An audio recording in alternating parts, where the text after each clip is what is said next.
Okay, आज 15 नवंबर है और हम लोग क्लास 9th का चैप्टर पढ़ रहे हैं इलेक्ट्रल पॉलिटिक्स। कल हमने बेसिक देखा था कि ऊपर से कैसे क्या चल रहा है। आज हम लोग इलेक्शन के बारे में देखना स्टार्ट करें। थोड़ा सा चैप्टर पे आइए, लाइन बाय लाइन पे, बेनिफिट है वहाँ से समझने में। The time is after midnight, ये असेंबली इलेक्शन हरियाणा का है। हरियाणा का एक कहानी टाइप से बता रहा है। The time is after midnight, ये मध्य रात्रि के बाद का है। An expectant crowd sitting for the past 5 hours in a chowk of town is waiting for its leader to come. ठीक है, एक क्राउड है, क्राउड मतलब क्या चीज, भीड़। वो इंतजार कर रहा है अपने लीडर का कि हाँ नेताजी आएंगे 5 घंटों से। तो ऑर्गेनाइजर जो संभाल रहे हैं उसको एश्योर मतलब सुनिश्चित कर रहे हैं और रिश्योर कर रहे हैं, दोबारा सुनिश्चित कर रहे हैं कि क्राउड आप हटिए नहीं, नेताजी हमारे किसी भी क्षण यहाँ आ सकते हैं। क्राउड जब भी कोई गाड़ी उधर से गुजर रहा है वो लोग खड़े हो जा रहे हैं और नारा लगाने लग जा रहे हैं, नेताजी जिंदाबाद जिंदाबाद। लेकिन पता चल रहा है 5 घंटे से नेताजी अभी तक नहीं आए। ये लीडर हैं मिस्टर देवीलाल, जो कि चीफ हरियाणा संघर्ष समिति के अध्यक्ष हैं और ये करनाल में एक मीटिंग को संबोधित करने वाले हैं। करनाल शहर कहाँ, हरियाणा में। करनाल में ही नेशनल डेयरी ऑर्गेनाइजेशन का हेडक्वार्टर, दुग्ध उत्पादन का। ठीक है, भैंस अच्छे क्वालिटी की कौन होगी, गाय कौन होगी, इसका ब्रीडिंग भी करनाल में ही किया जाता है। तो दिक्कत कहाँ पे। और एक कर्नूल है, एक कर्नूल आएगा, KURNOOL, कर्नूल, वो आंध्र प्रदेश में पड़ता है कर्नूल। और करनाल कहाँ पड़ेगा, हरियाणा में, रेवाड़ी करनाल। तो यहाँ पे पड़ेगा आंध्र प्रदेश में कर्नूल, यहीं पे कहीं बाद में ढूंढ। अब देखिए, देवीलाल 76 साल के लीडर है, आजकल ये बहुत बिजी हैं। 8 बजे सुबह से लेकर 11 बजे रात तक ये मीटिंग ही करते रहते हैं। इन्होंने 9 इलेक्शन मीटिंग कर लिया है सुबह से अब तक और लास्ट 23 महीने से इनका यही कार्यक्रम चल रहा है। नेताजी हैं, प्रचार तो करना पड़ेगा। कैसे तुम बर्थडे सबके बर्थडे पहुंच जा रही थी। This newspaper report is about the state assembly election in Haryana in 1987। ये कब का रिपोर्ट है, 1987 का। कहाँ का, हरियाणा का, असेंबली इलेक्शन का। स्टेट, इसके पहले यहाँ पे कांग्रेस पार्टी के 1982 तक, 1982 के इलेक्शन में कांग्रेस पार्टी जीता था और 1987 में जीत गए हैं चौधरी देवीलाल। ठीक है, एक अपोजिशन लीडर है। इन्होंने एक मूवमेंट स्टार्ट किया था, न्याय युद्ध, स्ट्रगल फॉर जस्टिस। ठीक है, स्ट्रगल फॉर जस्टिस। और एक नई पार्टी बनाई थी, लोक दल। इनकी एक नई पार्टी, लोक दल। His party joined other opposition party to form against the Congress in election. Congress के विरोध में ये खड़े हुए और ये जीत भी गए और पार्टी के साथ गठबंधन बना। देवीलाल ने बोला था कि इलेक्शन अगर जीतेंगे तो सरकार जितना भी लोन है किसानों का वेव कर देगा। वाइव मतलब होता है हटा देना, और स्मॉल बिजनेस में। और साथ में इन्होंने ये भी बोला था कि सरकार की यही पहली करनी होगी, यही करेंगे। People were unhappy with the existing government, जो पहले से सरकार थी उससे लोग खुश थे कि दुखी थे, दुखी। They were also attracted by Devilal promise. कोई भी नेता इलेक्शन के पहले क्या करता है, एक मैनिफेस्टो लाता है, घोषणा पत्र, क्या करेंगे क्या नहीं करेंगे करता है ना। बता रखे हम, कल भी बताए थे कि नेताजी आते हैं तो बहुत सारा वादा घोषणा लेके आते हैं कि ये सब मैं करने वाला हूँ। So when elections were held, they voted in favor of लोक दल और इसके allies मतलब सहयोगी के लिए। लोक दल और इसके पार्टनर 90 में से 76, 90 में 76 सीट जीत गया और लोक दल अकेले 60 सीट। और आपको कल मैंने बताया था सरकार बनाने के लिए 50% चाहिए ना, 50% से ज्यादा। तो 90 सीट का अगर हरियाणा का असेंबली इलेक्शन है तो 45 से ऊपर जो ला देगा उसकी सरकार बन जाएगी कि नहीं। और यहाँ चौधरी देवीलाल की पार्टी कितनी लेके आ गई, 60। तो इनकी सरकार तो तय। और एक मेजोरिटी था। कांग्रेस मात्र 5 सीट जीत पाया। सोच लो, जो पहले का अपोजिशन था, पहले का रूलर था, वो अब अपोजिशन में सिर्फ कितना सीट जीता, 5। और जानते हो विपक्ष में बने रहने के लिए भी 10% सीट लाना पड़ता है। अगर 90 सीट का इलेक्शन हुआ तो वही पार्टी विपक्ष में रहेगा जो कम से कम 9 सीट जीता होगा। तो कांग्रेस 9 सीट जीता तो विपक्ष में भी नहीं रह पाया। जैसे 2014 के इलेक्शन में क्या हुआ, मोदी जी थे एनडीए से, मतलब बीजेपी पार्टी और उसकी सहयोगी पार्टी, इन लोगों ने टोटल मिला के 303 सीट जीता, सब लोगों ने मिलकर, मोदी जी और उनके सहयोगियों ने। और विपक्ष में कौन था, कांग्रेस, वो जीता मात्र 44 सीट। लोकसभा में 543 पीपल का इलेक्शन होता है। इट मींस 55 सीट 55 लाना पड़ेगा, तभी आप अपोजिशन विरोध में बैठ सकते हैं। और वहां कांग्रेस कितना सीट लाया? 44। तो क्या वो विरोध में बैठता? तो सोच लीजिए, देखो दो ही का काम है भाई, दो का सबसे बड़ा काम होता है। पहला रूलिंग पार्टी वो कानून बनाएगा, दूसरा अपोजिशन, अपोजिशन ही बताएगा आपको कि क्या गलत हो रहा है क्या सही हो रहा है। लेकिन यहाँ चौधरी देवीलाल की किस्मत में कोई अपोजिशन मिला। अब अपोजिशन नहीं होगा तो बार बार कोई अपोज नहीं करेगा, जो मेरा काम है वो करेंगे, रोकने वाला कोई नहीं। तो मनमोहन मोदी जी समझेगा कि मोदी जी के साथ भी यही हुआ 2014 में। पहले चौधरी देवीलाल का देखते हैं। Once the election result announced, sitting chief minister उन्होंने रिजाइन मारा और नया एमएलए का एक गठबंधन बना और देवीलाल को हेड बना लिया अपने पार्टी का। Governor invited Devi Lal to be the new chief minister.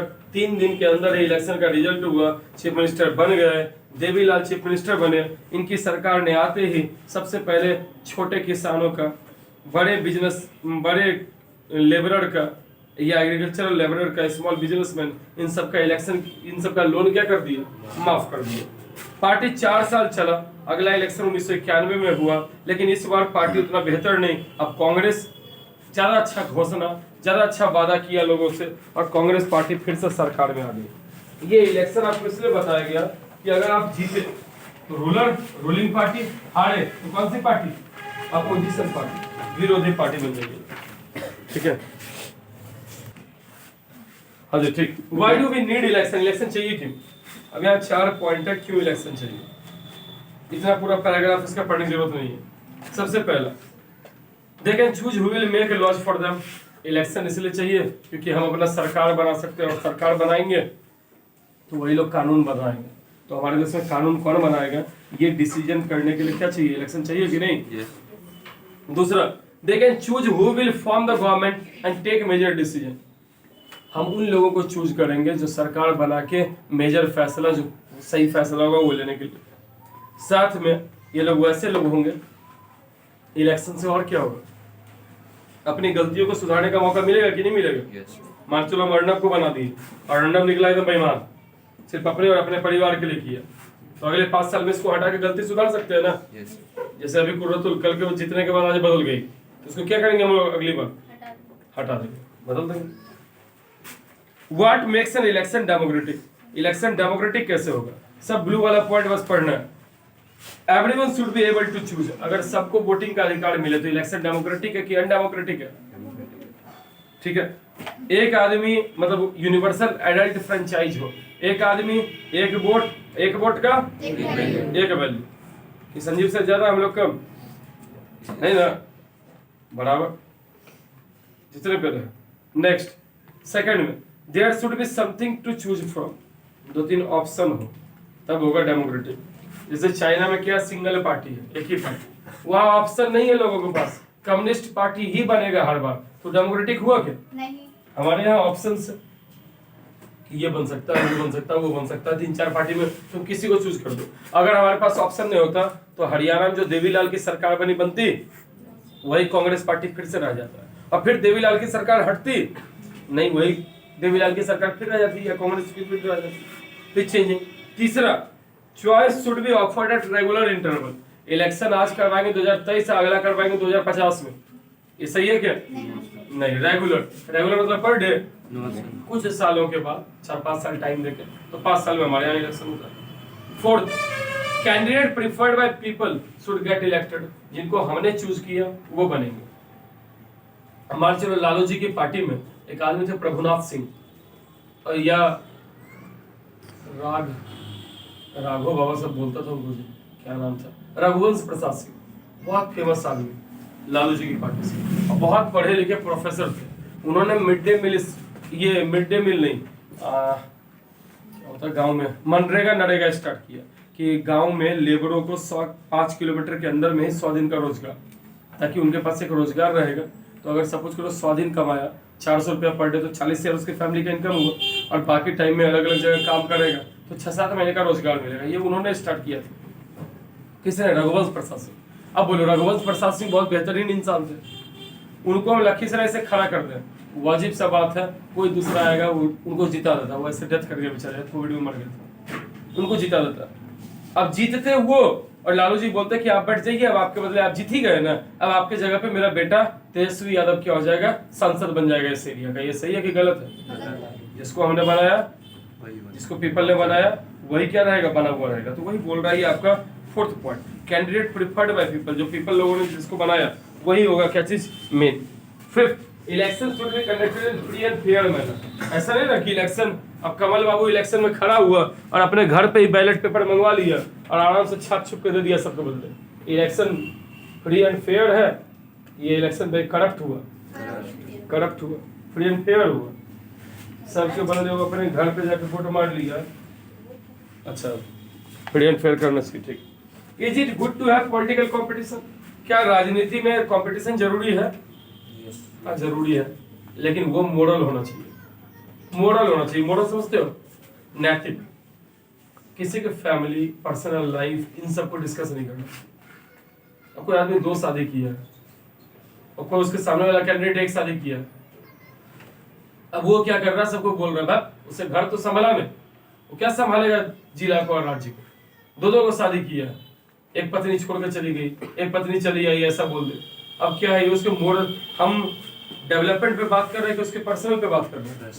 Personal पे बात, डेवलपमेंट का बात हुआ ये। आज शादी करना ही डेवलपमेंट है, वाह करना है 5 को तो फिर ठीक। देख रहा मन्नत, भारत का डेवलपमेंट कैसे हुआ? भारत का डेवलपमेंट होता है एक आदमी 1 शादी होता, सेक्स रेशियो बराबर रहता। तुम 1-2 शादी किया, तुम डेवलपमेंट किया, अंडर डेवलपमेंट किया। अब तुम्हारे घर से लड़ाई जो होगी, बाहर वाले को साउंड पॉल्यूशन मिलेगा। भारत में तो लॉ है ना कि एक शादी करेगा फिर दूसरा शादी करने के लिए पहला तलाक देना। हाथ कहाँ दिखता है गाँव? कितना सारा ऐसा लोग है 2-3 किए हुए हैं, मस्ती से रह रहा है, अच्छे से रह रहा है जी, है अभी भी। छोड़िए, देखिए तो इलेक्शन फ्री एंड फेयर। अब आगे, पॉलिटिकल कंपटीशन जरूरी है कि नहीं है? पॉलिटिकल ये कंपटीशन जरूरी है, लेकिन कैसा? हेल्दी। हेल्दी मतलब मोटा, हेल्दी मतलब सिर्फ प्रैक्टिकल बात, ठीक है? हेल्दी हो, हेल्दी मतलब सही चीज के लिए डिस्कशन हो। जैसे डिस्कशन, बहस बहुत जरूरी चीज है, बहस बहुत जरूरी है, लेकिन किस मैटर पे? कुछ फायदे के लिए, कुछ गलत कर रहे हो उसको कुछ सही करवा दो। घिना के उसको बर्बाद करना, वो मोरल रीजन होना चाहिए। पॉलिटिक्स में मोरलिटी होना चाहिए, पर्सनल कमेंट नहीं होना चाहिए। पर्सनल नहीं कीजिए, अब कीजिए ना चर्चा कि हाँ आप ये बनवाओगे, हम ये बनवाएंगे, जो जनता को अच्छा लगेगा वो करे। पर्सनल होना जरूरी है, पर्सनल से फिर क्रिमिनल ऑफेंस बढ़ता है। लेकिन आजकल वही है, एक नेता दूसरे के रियल लाइफ, उसकी जिंदगी क्या है क्या नहीं है, इसके बारे में विरोध करता है। सामने एक कार्टून है, मेरे पास योजनाएं हैं, घोषणाएं हैं, वादे हैं, नेताजी बोल रहे हैं, और नीचे वाला क्या बोल रहा है? वो मेरे पास वोट है। ज्यादा पावरफुल इलेक्शन के पहले कौन? हम लोग, जनता। बाद में देखो इलेक्शन के बाद नेताजी रोटी लेके भाग रहे हैं प्रोमिसेज। अब वोटर बेचारा पीछे से, आप हमसे प्रॉमिस किए थे, एक आध किसी को मिल गया तो मिल गया, बाकी सब कुत्ता जैसे घूमते रहो। नेताजी 5 साल अब आपको दर्शन नहीं देंगे, ट्रूथ है नहीं? What is our system of election? हमारे यहाँ क्या चीज है? मैंने आपको बोला था इलेक्टोरल कॉन्स्टिट्यूएंसी, पूरे देश को में एक ही जगह वोटिंग होता है कि अलग अलग में बांट देते हैं? पूरे कंट्री को बांट देते हैं। कितने पार्ट को?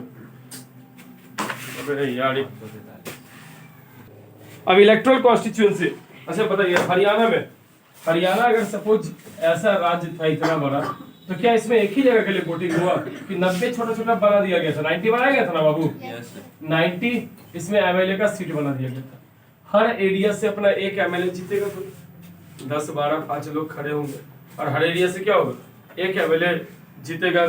एक एमएलए जो जीतेगा उसमें से 50% से ज्यादा सीट लाएगा तो वो पार्टी का क्या हो जाएगा? सरकार बन जाएगा और फिर चलाएगा। जैसे देखो सामने गुलबर्गा का दिया है, गुलबर्गा कर्नाटका में पड़ता है। कहाँ पे?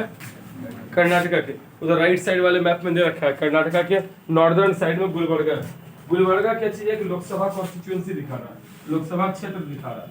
अब एक लोकसभा क्षेत्र बड़ा होता है एमएलए सीट से, इसके अंदर 6-7 विधानसभा। गुलबर्गा में भी देखो इसी तरीके से 6-7 विधानसभा है। ऊपर गुलबर्गा रूरल SC लिखा हुआ है, SC मतलब शेड्यूल्ड कास्ट खड़ा होगा यहाँ से, SC का मतलब शेड्यूल कास्ट फिक्स कर दिया गया कि वही खड़ा होगा। फिर गुलबर्गा उत्तर, फिर गुलबर्गा दक्षिण, अफजलपुर, जीवारगी, चीतापुर, वहां भी 80 लिखा हुआ है, मतलब यहाँ से कौन खड़ा होगा, शेड्यूल्ड कास्ट। जहाँ ST लिखा रहेगा वहां से शेड्यूल्ड ट्राइब। फ्यूचर में अब विमेन भी लिखा रहेगा। आपको पता है कि महिला बिल पास हो गया लोकसभा से, अब 33% MLA और MP कौन रहेंगी, महिलाएं रहेंगी। तो अगर ऐसा लिखा रहेगा तो होगा ही। तो आपने देखा कि गुलबर्गा के एक पूरा बाउंड्री है, उसके अंदर एक ही MP। अब इस पूरे गुलबर्गा जो मैप में दिया बाबू 6-7 विधानसभा के अंदर, इस पूरे से एक कोई लोकसभा का सांसद जीतेगा, लोकसभा का एक, और हर राज्य जो टुकड़ा टुकड़ा में है वहां से एक एक विधायक MP MLA जीतेगा। अब रिजर्व कॉन्स्टिट्यूएंसी, भारत में रिजर्व कॉन्स्टिट्यूएंसी मतलब क्या होता है, एक ऐसा क्षेत्र जहां से कोई एक ही कम्युनिटी का आदमी खड़ा हो सकता है, जैसे SC ST ये सब खड़ा हो सकता है, उसको क्या बोलते हैं, रिजर्व कॉन्स्टिट्यूएंसी। ठीक है, जैसे राइट साइड में इंडिया का मैप है, आप देखो वहां SC के लिए जो रिजर्व सीट है वो थोड़ा रेड टाइप का दिखाया गया है, और ST के लिए है ग्रीन टाइप का। 47 सीट ST के लिए रिजर्व है और 84 सीट SC के लिए रिजर्व है। ग्रीन वाला देखिए पहाड़ी एरिया है, जनजाति ज्यादा है यहाँ पे, और रेड वाला देखिए नॉर्मल एरिया, और जो व्हाइट व्हाइट है वो जनरल सीट है, जो व्हाइट व्हाइट है वो जनरल सीट है। ठीक है, वहां से कोई भी इलेक्शन लड़ सकता है, SC ST OBC female man जिनको भी खड़ा होना। तो रिजर्व सीट दिया क्यों गया, संविधान में SC और ST लोग बहुत पीछे छूट गए थे, इनके एरिया से कोई जनरल खड़ा होता तो अपने फायदे की देखता। इसलिए हमारे संविधान का निर्माता जो लोग थे, मेकर्स ऑफ कॉन्स्टिट्यूशन, उन्होंने फिक्स किया कि SC और ST का जहां पॉपुलेशन ज्यादा है उधर उन्हीं को जिताया जाए इलेक्शन में, ताकि वो अपने कम्युनिटी के लिए अच्छा काम कर सके। इसी वजह से इंडिया में 84 सीट SC के लिए और 47 सीट किसके लिए, ST के लिए रिजर्व है। कोई दिक्कत समझ में आया ये? हाँ जी मचान आया? हाँ, SC आपके साथ रहता है, वो अनुसूचित जाति है, आपके साथ रहता है लेकिन पिछड़ा हुआ है। और ST शेड्यूल्ड ट्राइब, वो जंगल झाड़ में रहता है, आपसे अलग कल्चर है, हटा हुआ है, उसको बोलते हैं ST। अब वोटर्स लिस्ट ही बताया था बाबू मैंने कल आपको, वोटर्स लिस्ट इलेक्शन के पहले बना था ना वोटर्स लिस्ट। उसमें क्या होता है, नए लोगों को जोड़ेगा, पुराने लोगों को जो निकल लिए उनको भी लिस्ट में रहने देगा कि निकाल देगा। जैसे मान चलो हम बुजुर्ग होके गए तो हमको हटाएगा, और अभी रिया बेचारी 18 साल की हुई तो उसको जोड़ेगा कि नहीं जोड़ेगा, जोड़ेगा। ठीक, तो ये हुआ इलेक्टोरल रोल या फिर वोटर्स लिस्ट बोलते हैं। अब EPIC election photo identity card, एक पहचान पत्र मिलता है, मतदाता पहचान पत्र मिलता है, वोटर वाला वोटर कार्ड जिसको बोलते हो, वो किस चीज के लिए है, या आपको इलेक्शन देने जाने के लिए अलाउ मिलता है। ठीक, वो स्टेट कॉन्स्टिट्यूएंसी, राज्य में किसको कितना लोकसभा का सीट है वो लिखा हुआ है। जैसे बिहार का देखो 40, सबसे ज्यादा यूपी का है 80। पॉपुलेशन के वाइज है बाबू, जैसे राज्य में जनसंख्या कम उसको 1-2 सीट ही होगा, और जिस राज्य का जनसंख्या ज्यादा उसके पास बहुत ज्यादा। सबसे ज्यादा पॉपुलेशन है यूपी का, इसलिए 80 सीट है। उस समय सेकंड पे महाराष्ट्र था इसलिए 48 है। उस समय थर्ड पे वेस्ट बंगाल था इसलिए 42 था। फोर्थ पे बिहार था इसलिए 40 था। लेकिन अब क्या है, बिहार सेकंड पे आ गया। तो अगर लोकसभा के सीट में अगर बढ़ोतरी होगा तो सबसे ज्यादा फायदा किसको मिलने वाला है, बिहार को। 8-10 सीट हमारे यहाँ बढ़ जाना चाहिए, कम से कम 10 सीट बढ़ जाना चाहिए बिहार। 40 में 50 लोकसभा का होगा, और जितने लोग जाएंगे उतना बजट आएगा, उतना पैसा आएगा, उतना देश का डेवलपमेंट या राज्य का डेवलपमेंट होना। अब ये बचा वो खुजा कल, किसी ने कोई चैलेंज लगाया था मेरे से,